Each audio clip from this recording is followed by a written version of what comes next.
Marquez con questa Honda RC motore AV, mentre intanto Viñales va verso la S.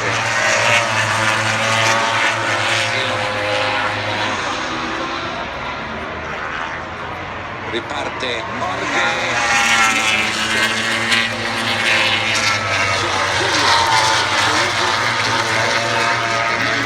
così sul filo dei centesimi.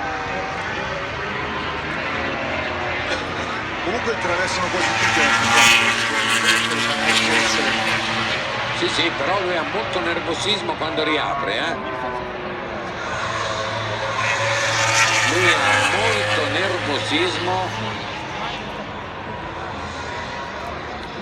Finalmente rientra un grande Johann Zarco, un rookie che ha fatto entusiasmare, che viene da un podio.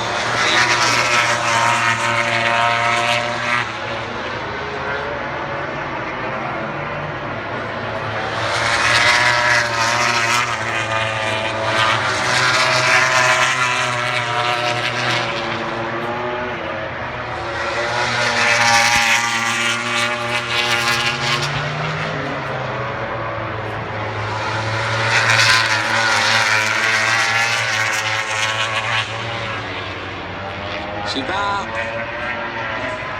agli ultimi 8 minuti, a pacchetto di mischia Rossi, Pirro, Dovizioso, Lorenzo, Marquez,